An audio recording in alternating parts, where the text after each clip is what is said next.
All you eagle-eyed viewers will know from one of my other videos that I mentioned liking horror. I guess I should apologize to you guys because that was kind of a lie. I absolutely love horror. I got really into creepypasta when I was like 10 or 11, back when it was still just a bunch of people making scary monsters, because who doesn't like monsters, right? Now it's definitely gone in a direction, and I'll just say it's a far cry from the stories I thought were super cool growing up. Around the time my interest in creepypasta hit its peak, I found a YouTube channel run by someone named DLive.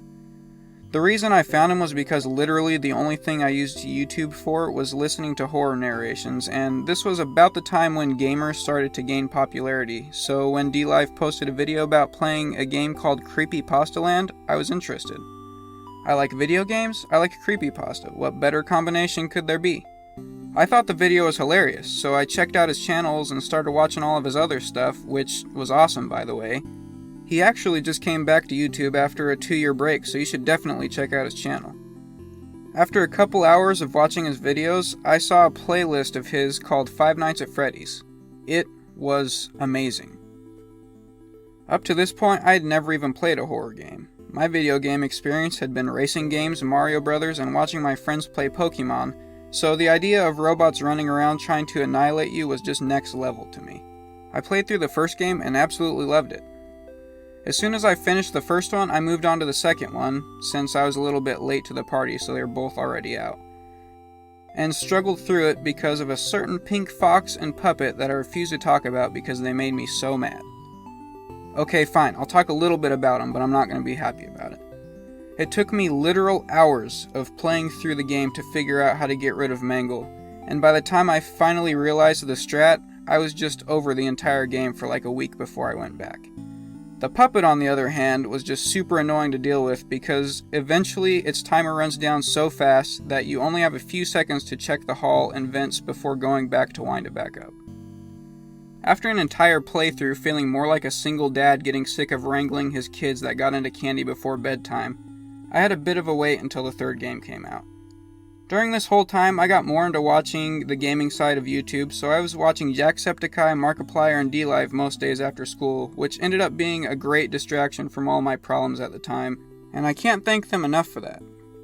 When the demo for the third game came out, that ended up being almost the whole game for those of you that remember that whole chain of events, I watched them all play it and got hooked myself. I know a lot of people hate on it, but I thought the Phantom animatronics were actually really neat, and the whole rundown state of Fazbear Fright really added to how much I enjoyed it. I was having an awesome time with the series as a whole, and then Five Nights at Freddy's 4 came along. Up to this point, I didn't have a favorite game. I liked how simple the first one was, just a point-and-click horror adventure. The second game had a bunch of extra characters that, despite being essentially doubles of the originals, had their own unique things to add to the gameplay. And the puppet really added to the stress of the whole thing, so I got a little more immersed and involved as I played. The third game brought in the idea that maybe you're just losing your mind and seeing things that aren't really there, and I thought that was really neat as a concept. I mean, throughout the majority of the game, you could reasonably argue that you were just sitting there stressing yourself out, which is both funny and horrifying in its own way.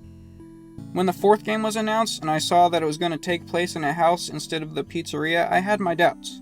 A big part of what made the first 3 games so scary was that it was in a creepy place. I thought having it take place in your house would kind of lessen the impact, if that makes sense. It's a place you're automatically going to feel more comfortable, so in my mind, how scary could it be? Never have I been so happy to be so wrong in my life. Five Nights at Freddy's 4 was, without a doubt, the scariest one in the series. Well, to me at least. I'm sure that some of you out there are just like, pfft, Danny, you're such a wimp. That was the easiest game of them all. I didn't get scared once. In fact, I scared them.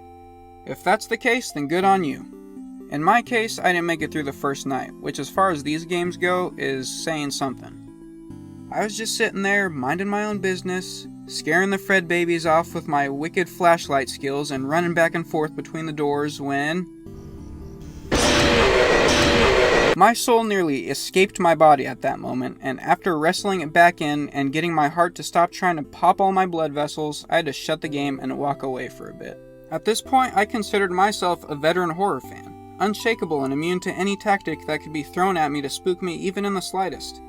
I'd proven my mettle against Jason, Freddy, Ronald McDonald, no problem. I thought I'd climbed every mountain that horror could throw at me, but Nightmare Chica had my number.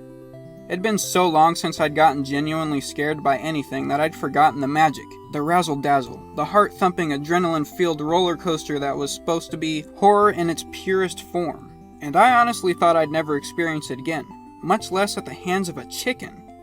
Usually it's me that strikes fear into the chicken, but this time I was the delicious nugget, and she gobbled me down without even dipping me in barbecue sauce first.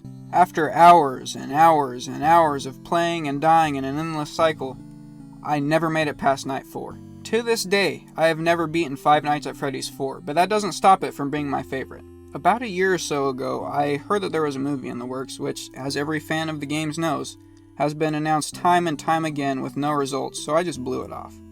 I know, the trailers do look a bit corny, but I would kind of be into a B-movie version of Five Nights at Freddy's.